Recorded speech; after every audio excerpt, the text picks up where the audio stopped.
Hello and welcome to a video lecture in real analysis, and in this lesson we're going to talk about the Lebesgue outer measure on the real number line. So to motivate us in this lesson, the Lebesgue outer measure is actually our attempt to find a way to measure sets or subsets of the real number line. How do we measure which set is bigger than the other? So we would like to find a way to answer these questions. Well, in set theory, we assign cardinality to sets, or the number of elements. For example, the finite set A with 3 elements has cardinality 3. The set B with 4 elements has cardinality 4. Therefore, in terms of cardinality, we can say that B is bigger than the set A. On the other hand, when we talk about infinite sets, cardinality can be a little bit complicated. For example, although Z is a proper subset of Q, they can be shown to have the same cardinality because one can establish a bijection between Z and Q. On the other hand, using a diagonalization argument by Cantor, the interval 0, 1 can be shown to have a bigger cardinality than Q. In other words, the interval from 0 to 1 is not countable. In fact, it has a cardinality bigger than Q. So in this case, we can say that the interval 0, 1 has a bigger cardinality than Q. So in terms of cardinality, once again, the interval from 0 to 1 is bigger than the set Q. On the other hand, the open intervals I from 0 to 100 and J from 0 to 1000 have the same cardinality. In fact, any two line segments can be shown to have the same cardinality by using the following geometric argument. You can just fix, for example, these two line segments and then connect the endpoints like so. And at the points where these lines intersect, you draw a ray. And then you try to wiggle this ray left and right. You see that for every point in the shorter segment, there's a unique point on the other line segment. And this ray defines a bijection from the interval I to the interval J. Therefore, any two intervals of finite length have the same cardinality because one can establish a bijection. But on another perspective, you can say that this interval J is longer than the interval I. But in terms of cardinality, they are the same. At first, that might lead to a confusion because an interval can be longer but have the same number of elements. That is not confusing at all because here we are measuring sets in terms of cardinality.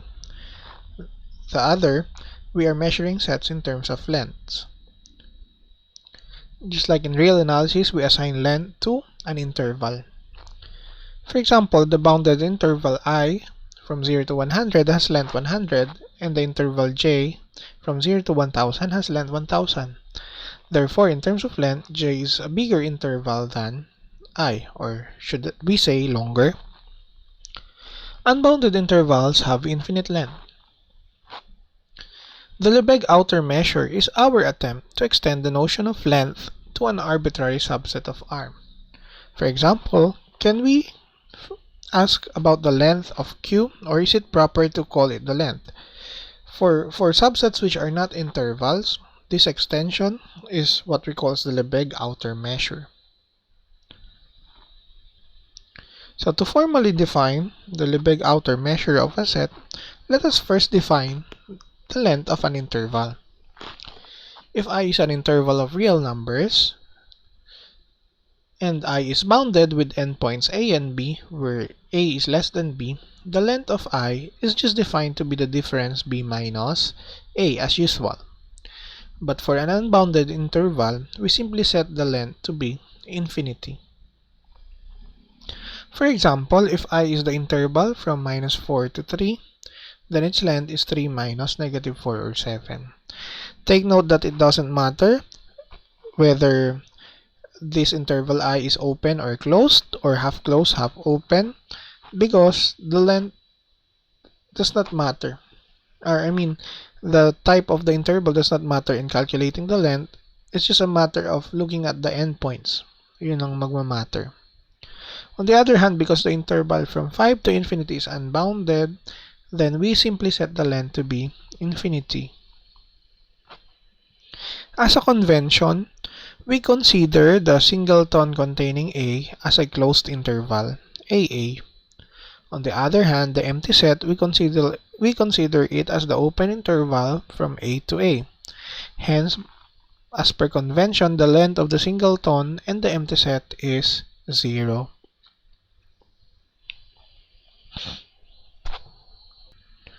One important property lengths of intervals has is the fact that if you translate an interval in the real number line, then it doesn't change the length. If I is an interval and A, I think this is X, mali yata ako ng representation, and X is a real number, then the set X plus I, anong laman ng X plus I? Ang laman nito, mga elements of the form X plus A, where A is in I, so parang lahat ng mga nasa I, translate mo lang by X units. Then it's also an interval and its length is unchanged. What I mean to say is that the length of X plus I is equal to the length of I. You can visually represent it using the following diagram. Okay?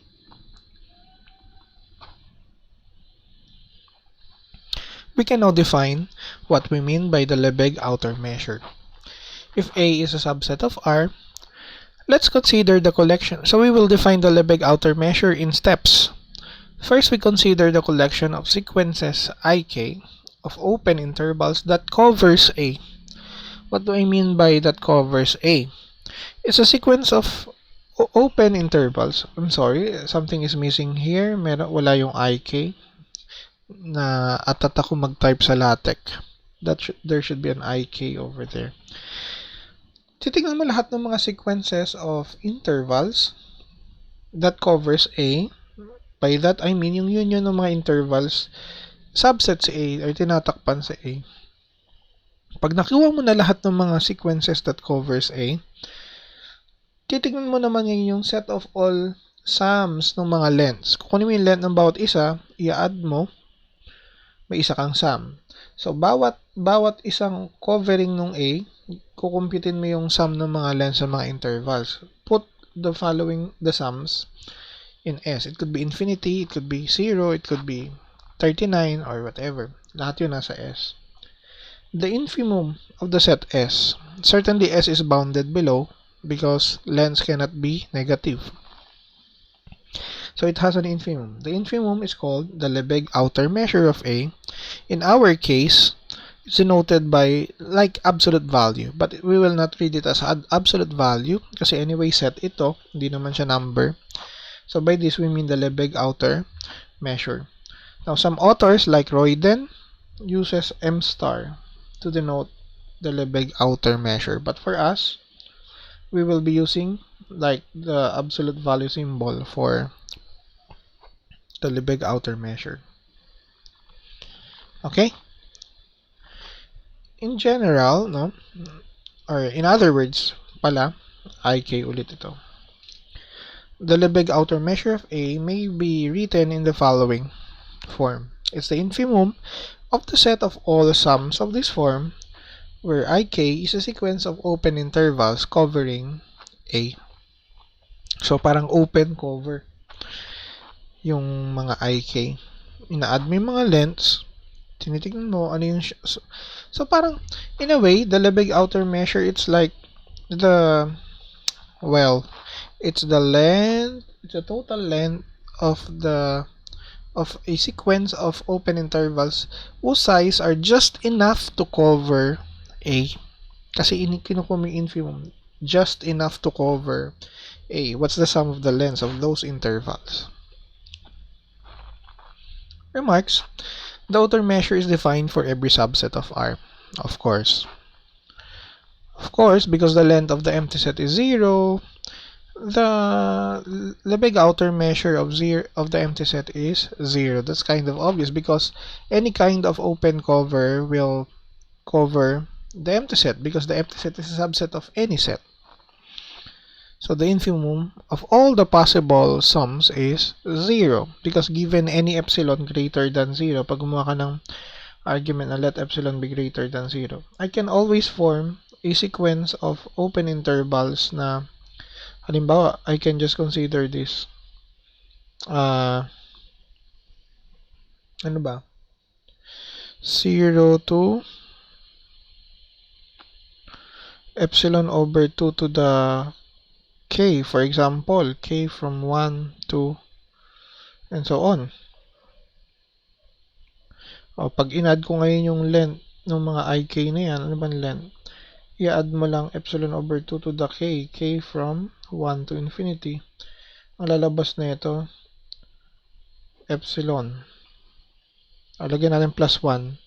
Pag nag-plus 1 kasi ako maging epsilon over 2 yan. And this is less than epsilon. In other words, I can always construct a sequence of open intervals na ang sum ng mga lengths ay mas maliit sa epsilon. Therefore, yung infimum ay 0. Anyway, kung meron ka namang dalawang set, one is bigger than the other in terms of subset, then the outer measure of A is less than or equal to the outer measure of B. This is because any open covering for B by open intervals will also cover A. So parang yung mga S sets nila, subset ng S set ni B, yung S set ni A. Yung S, yung kanina. Okay? Monotonicity yung tawag. And of course, because length of open intervals are translation invariant, and outer measure is defined using lengths. Therefore, it is expected that the outer measure is translation invariant, meaning to say, if you translate a set A by a unit X, then the outer measure is unchanged.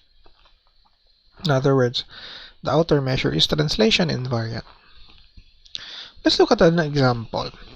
Let's consider a countably infinite set. When you say countably infinite set, it's a set, it's an infinite set that is as many, or that has the same cardinality as the set of natural numbers. In other words, you can make a bijection on the set 1, 2, 3, 4, 5, and so on. Or any set that can be represented as a sequence. Yeah, countable yun.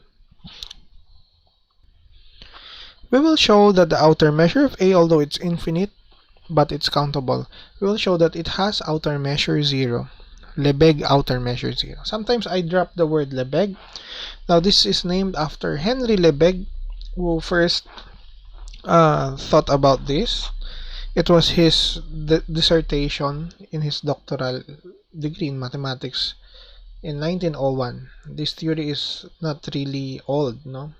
Very early pa to kasi no 1901 lang pinopose ni Henry Lebesgue yung framework na ito sa analysis. We claim that the outer measure of A is 0, and to do that we let an epsilon be greater than 0. For each k, I want you to form this open interval. Medyo calculated na. Medyo complicated, sorry. Ang ik na ito, ang center niya ay nasa xk. So si I1, ang gitna niya nasa I1. Si I1, tinatakpan niya si x1. May radius siya na epsilon over 2 cube. Tama ba? Ang I2, ang center niya nasa x2. Ang radius ay epsilon over 2 to the 4. And so on. So, essentially, tinatakpan nung ik yung buong A kasi bawat isa, tinatakpan yung bawat isang xk. Naintindihan niyo? Kasi ik, tinatakpan yung xk, therefore yung union, tinatakpan yung buong A. Ito yung maganda. Pag kinalculate mo yung length ng mga ik's na yan, susubtract mo yung right minus left, makikita nyo yung right endpoint minus left endpoint is epsilon over 2 to the k plus 1. And when you try to add all of this k from 1 to infinity, geometric series yan. And the sum is epsilon over 2. And epsilon over 2 is less than epsilon. Therefore, kahit na nung epsilon greater than 0 yan, kahit gaano kaliit, makakahanap ka ng open covering nito na ang sum ng mga lengths ay mas maliit sa epsilon. Because epsilon is arbitrary. Meaning to say, yung outer measure niya, which is the infimum, must be 0. So you can make a covering whose length, total length, is as small as you wish. Do you get that? Usually, ganyan ang argument when you want to show that a certain set has an outer measure 0. You let an epsilon be greater than 0. You try to construct a sequence of open intervals na ang sum ng mga lengths ay mas maliit sa epsilon. That covers the set, by the way. If B is a finite set, then the outer measure is 0. You know why? Because a finite set is a subset of a countably infinite set. By monotonicity, yung outer measure ni B hindi lalagpas sa outer measure nung A nung nasa example. 0 na yung outer measure ng A, hindi naman pa pwedeng mag-negative ang outer measure, 0 ang pinakamaliit. So therefore, the outer measure of B is 0. Now, one important property of outer measures is the following. It's the so-called countable subadditive property. It tells us that if AK is a sequence of subsets of R, then the outer measure of the union does not exceed the sum of the outer measures of the parts. Parang the measure of the whole does not exceed the sum of the parts. Hindi ko sinasabi equal ha, less than or equal does not exceed. So for most of the cases, hindi talaga equal. Alright? To prove this, well, kung may trivial case tayo, kung isa sa mga A case na yan ay may infinite na outer measures, tapos na ang laban. Bakit? Kasi pag yung isa dyan sa mga AK ay may infinite na outer measure, yung right side mo ay infinity. Kung ano man yung size ng union, it doesn't matter. Laging true na yan. Kasi anything is less than or equal to infinity naman. Diba? So, the inequality trivially holds. So, i-assume natin na wala sa mga AK ang may infinite na outer measure. So, lahat ng AK ay may finite na outer measure. To prove the inequality, that epsilon be greater than 0. Kanyang kapangyarihan ng epsilon, no? For each k, okay, medyo mahirap-hirap ito, no? For each k kasi, dahil finite nga ang outer measure nung AK, tama? Gagawin ko ganito. Paano ko ba ipapaliwanag ito? Property ito ng infimum eh. Naalala nyo yung property na ito? Let me write it down for you.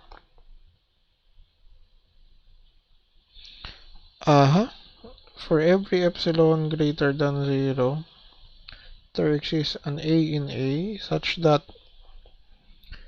A is less than x plus epsilon. Property ito nung infimum nung kayo nag-aaral. Nung nag-aaral kayo ng advanced calculus noon.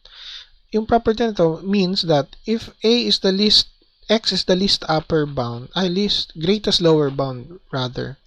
Pag nag-add ka ng kahit na anong epsilon, kahit gaano kaliit, hindi na siya lower bound, 'di ba? Kasi greatest lower bound na sa X, hindi na to lower bound. Kaya merong element si A na mas maliit sa kanya. O parang ang set mo dito, lahat ng mga sums na mga ganitong itsura. Okay? Ito yung infimum. Ito yung inad ko. Pag inad ko to sa infimum, meron ng isang sum na mas maliit dyan. In other words, for each k, gagawin mo to sa bawat stage, no? Sa bawat AK, sa A1. Yung A1, makakahanap ka ngayon ng covering na IJ. Kaya nung lalagyan ko ng superscript na K kasi pag umaandar yung K, nag-iiba-iba rin yung covering mo. Kasi meron kang big A1, meron kang big A2, and so on. Gagawin mo to para sa bawat K. Makakagawa ka ng covering ng AK so that mapipili mo ito in such a way na yung sum ng mga lengths na itong mga covering na ito will differ from the outer measure of AK by not exceeding this amount. Mapipwersa mo yan kasi ito yung infimum ng mga ganito. Parang limit ito. Okay? Ano yung, bakit, paano ko naisip ito? Well, that's a trick. Mamaya makikita nyo bakit gusto ko yan. Ano ba yan? Ganito. Yung AK kasi, tanggalin nyo muna to. Yung AK ay kino-cover nung mga IJ case. Diba? So, pag kinuha yung union ng mga IJK, K from 1 to infinity, kino-cover niya ngayon yung union ng mga AK. Ito yung gusto nating malaman.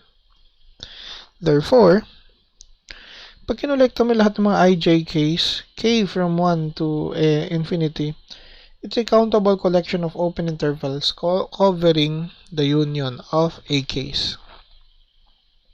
Correct. Moreover, from equation 1, we have the following. Pag inad ko yung lengths ng mga IJKs na yan, also K is moving now. Itong portion na ito yung kanina. Itong portion na ito, yan yung kanina. Pag inad ko ngayon, K from 1 to infinity, ito yung mangyayari. Pag inad ko ito yun. Ito, pag inad ko itong mga to, geometric series, epsilon over 2 ang lalabas. And that's less than this, plus epsilon. Okay, so makakahanap ka ng, what do you mean? What do you call this? Makakahanap ka ng covering ng union ng mga AK so that ang sum ng mga lengths ay hindi lalagpas dito sa sum na ito plus epsilon. So, meaning to say, kung ano man yung outer measure ng union na ito na kinocoveran ng mga yan, hindi lalagpas sa number na ito. Which is what we claim. Okay? If you cannot follow, you can pause and rewind. No? May infinite number of times kayo to do this. To do the pause and rewind. Basta may data kayo. May specific case ito eh. Pag yung AK ginawa kong empty for K greater than N, halimbawa, yung AK plus 1, AN plus 1, AN plus 2, AN plus 3, lahat ginawa ko empty set. Ang outer measure ng empty set 0, di ba? Paano magre-reduce ito? Magiging ganito siya. Tawag dito ay finite subadditive property. In particular, totoo to when N is 2. Pag ang N ay 2, ganito ang itsura niya. Ang outer measure ng union hindi lalagpas sa outer measure ng sum. Sum ng mga outer measures rather. Okay? Alright. So, next property. We will show that for an interval I, the outer measure is just its length. Diba, ang goal nga natin is to generalize length or to extend the notion of length to an arbitrary subset of R. So, if that is the case, dapat kung extension lang siya ng length, kung kunin mo yung outer measure ng interval, dapat yung length lang ang lalabas. That's the most natural way to extend, diba? So, that's the next thing to prove. That if you take the outer measure, the Lebesgue outer measure of an interval, ang lalabas lang ay yung kanyang length. Although it might look obvious, but it's not so obvious. The proof is not hard to understand, but I want you to listen carefully because it's not really trivial. You first prove the case when I is a closed interval. Mamaya na yung other cases where A is less than B. Let epsilon be greater than 0. Pansinin nyo na yung interval AB, closed interval AB, ay nasa loob ng open interval A minus epsilon over 2 up to B plus, kasi ito yung A B. Lagyan nyo lagi ng ng visual representation para hindi kayo maliligaw. Sasabayin nyo ng drawing yung mga proof on your notebook. Okay? So, talaga naman nasa loob, no? So, by monotonicity, dapat yung outer measure nung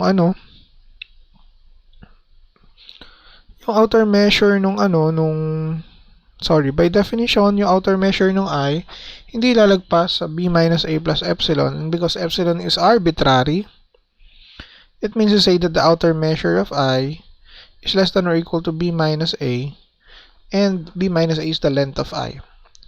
So, para mag-prove na equal, kailangan natin gawin yung pag-ganon pa, yung other inequality. Okay? So, this is what we need to show. To do that, this is the trick. So, let's take an arbitrary sequence of open intervals that covers I. Call the sequence as IK.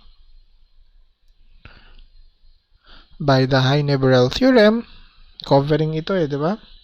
Compact set kasi ito, closed and bounded. By the High-Neberel theorem, in this open cover, there exists a finite subcover, meaning to say, you can find finitely many IKs that can do the job of all of the IKs. Kasi ang IKs na ito infinite, di ba? Dahil dahil compact ito, closed at bounded, yung kayang gawin nung infinitely many IKs na to, sabihin, hindi pwede mong burahin yung iba. Mag-iwan ka lang makakapag-iwan ka ng finite so that yung may iwanan, kayang gawin yung trabaho ng infinite. That's the beauty of the High-Neberel. No? Kaya mahirap siya i-prove Kasi nagagawa ng finite yung nagagawa ng infinite. Parang ganon. Can you imagine that?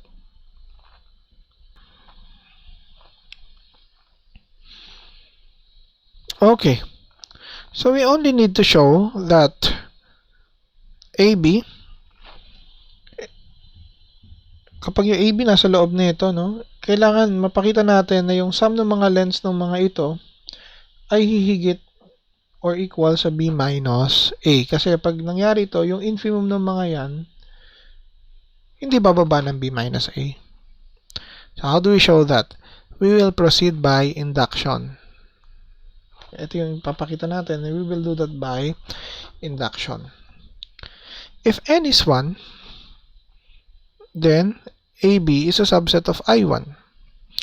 Thus, the sum of the lengths of the the sum of the lengths of the IK, ang n mo nga 1 nga, L of I1 lang to. Talaga naman, by monotonicity of length, talaga namang mas mahaba ito sa haba ng A minus B, which is B minus A. Tapos na. Suppose our claim holds for n greater than or equal to 1, and for any choice of A and B with A less than B. Assume that magdadagdag tayo ng 1 sa n. No? Ganyan ng induction, di ba? Kunwari, nag-hold yung claim natin sa n case, pa-prove natin siya to hold for n plus 1. So, si B yung endpoint ng interval na ito, right? So, si B itself is included in this union. So, when you look at B, dahil nandito ka sa union na to, si B na yan, nandun sa IK, for some K, nasa isa dito si B. Tama? By reindexing, if necessary, we may assume that B is in I n plus 1. N plus 1 to. Sabihin na natin si B ay nandito sa dulo. In this case, kung ang I n plus 1 ay CD, so nasa gitna si B, no?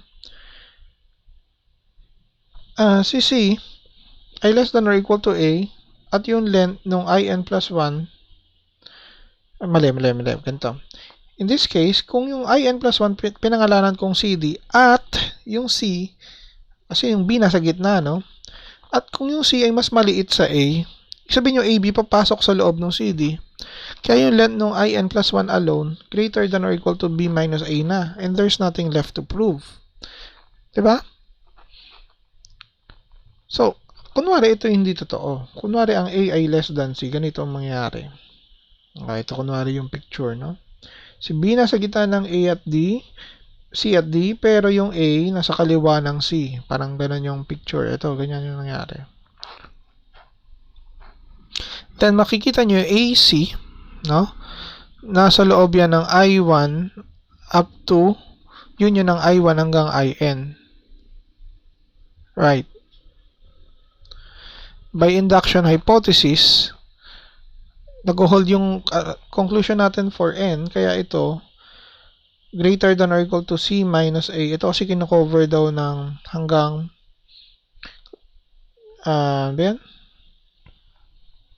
N. Itong AC kino-cover ng I1 hanggang IN, kaya yung sum ng mga lengths doon hindi bababa sa C minus A. Yun kasi endpoints ng A at C. Therefore, dun sa N plus 1, idadagdag mo lang yung length ng IN plus 1, which is D minus C. Nagkataon, pag inad mo ito, magiging D minus A. D minus A ito, mas malaking siyang dihamak sa B minus A. Again, proving our claim that the outer measure of AB is B minus A and it equals the length of AB. Paano kung hindi closed yung AB? Well, if I is any bounded interval, ang mangyayari naman kasi, pwede mong ipitin, bawa may open interval tayong ganito. Drawing ko ha. Pwede mo kasing ipitin yung AB na yan into two closed interval. May isang ganito, may isang ganito. May closed interval sa loob, may closed interval sa labas. Ayun yung K1 at K2. So that, gagawin ko yung K1 at K2 in such a way na mag-economize tayo. Gusto ko yung length nung I. Ito yung I. Ito yung I. Yung length nung I, nagdi-differ sa length ng K1 not exceeding epsilon. Yung length nung K2, nagdi-differ sa length ng I not exceeding epsilon. Why would I do that? Kasi kapag ginawa ko yan, ganito yan eh. Yung K1 kasi closed interval, apply nyo lang yung previous na case, equal siya sa outer measure. By monotonicity, yung outer measure ng K1 hindi lalagpas sa outer measure ng I, yung outer measure ng I hindi lalagpas sa outer measure ng K2. K2 is a closed interval, the previous case applies, at sabi na itong pangalawang inequality, ito ay less than Li plus epsilon. Kung buburahin nyo ito, yan, kung buburahin yan, yung outer measure ng I ay nasa pagitan ng length ng I minus epsilon at length ng I plus epsilon. Therefore, ito yung totoo. And because epsilon is arbitrarily chosen, at ito ay less than epsilon, ibig sabihin ito ay 0. So, equal ito. Yung outer measure ng I sa length ng I. Last na case na. Paano kung si I ay unbounded? Kung si I ay unbounded, syempre ang length niya ay infinity.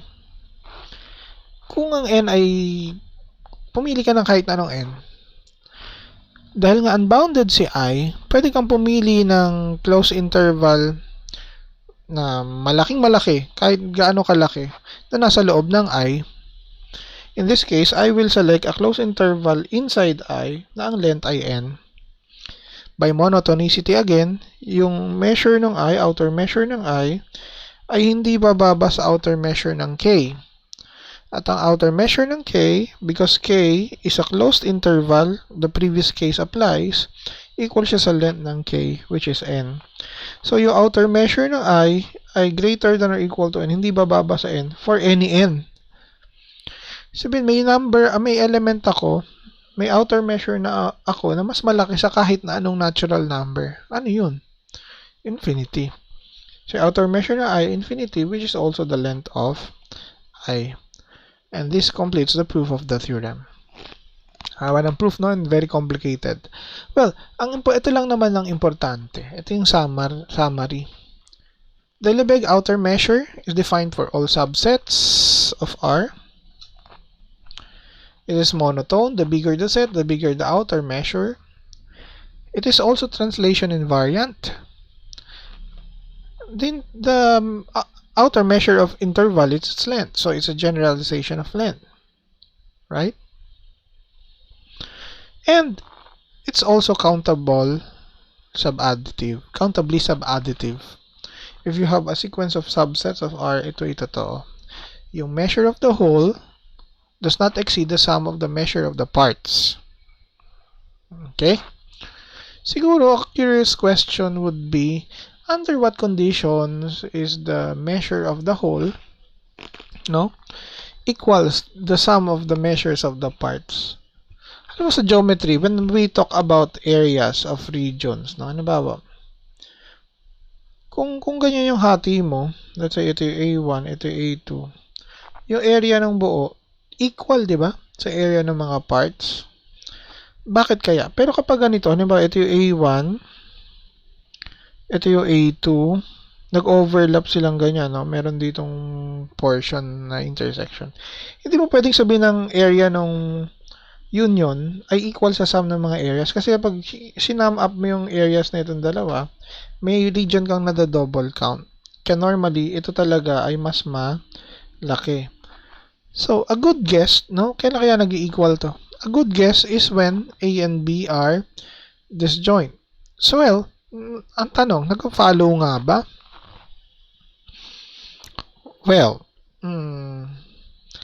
makikita nyo in the next lesson, the next video lesson, that this does not follow even when A and B are disjoint. That's kind of weird, pero ganon. Nangyayari siya under the assumption of the axiom of choice. Makikita nyo yan next video lesson. Okay? Anyway, let the symbol, parang 2 to the R, no, denote the power set of R. Now, this notation comes from the fact that if X is a finite set with n elements, then the power set consisting of the subsets of X has 2 to the n elements. So, parang generalization ito ng notation na yun. Ulit, ang laman ng power set, lahat ng subsets ng R. Ang gusto talaga natin gawin dito is to construct a function defined for all subsets of R from 0 to infinity, including infinity that matches every set with a number called measure of A that has the following property. Ang gusto natin, generalization siya ng length so that if I is an interval, ang measure ay yung length. Pangalawa, that function mu is translation invariant, no? And the function mu is countably additive. Siguro, ang ano yung sabihin ng countably additive? Hindi pala natin ito nababanggit. If AK is a sequence of pairwise disjoint sets, when you say pairwise disjoint, kahit anong dalawa dito na magkaiba, empty ang intersection. Gusto natin ang measure ng whole is equal to the sum of the measure of the parts. Tawag dito ay countably additive property. Siguro may isip nyo ang pinakamagandang candidate ay yung Lebesgue outer measure. Unfortunately, as you will see in the next lesson, video lesson, the Lebesgue outer measure does not satisfy the third property. In fact, hindi nga siya totoo sa dalawa. Hindi porket disjoint ang dalawang sets, ang measure ng union ay sum na rin ng mga measures ng mga parts. Hindi yun laging totoo for the outer measure. So in other words, the outer measure is not a good candidate because it doesn't have these properties. Ang tanong ba nun? Ibig sabihin ba nun, meron pang ibang paraan to measure so that these three properties will hold? It turns out that hindi nag-succeed ang Lebesgue outer measure not because it's bad. It turns out that such a function cannot be achieved or cannot be constructed at all. So it's not because the Lebesgue outer measure is bad. It is because it can be proven that such a function mu cannot possibly exist. Pero ito yung kwento kasi niyan. Gusto nating ipilit na yung function na mu masasatisfy yung M1, M2, M3. Ayaw nating i-give up itong tatlong nice properties na to. Kung mapapansin nyo, they are very basic for property of a measure. Okay? So, kung ayaw natin itong i-give up, anong gagawin natin adjustments? Ang gagawin nating adjustments later, we will try to reduce the domain of definition of mu. At kapag pala niliitan natin itong domain of definition ng mu, ma-achieve natin itong M1, M2, M3. In other words, we will not attempt to define mu to every subset of R. The reason pala kaya tayo nagkakaproblema kasi pinipilit natin siyang i-define to every subset of R. Makikita nyo in the future that if we are just going to focus on the sets which are called Lebesgue measurable sets, maririnig nyo yan later. If we will only consider the sets of subsets of R which are called the Lebesgue measurable sets, ma-achieve natin ito. Okay? So that's the story so far. I don't like to stress you out sa unang lecture sa measure theory, kaya hanggang dito na muna. Tutuloy natin sa susunod na araw. Okay? See you next time.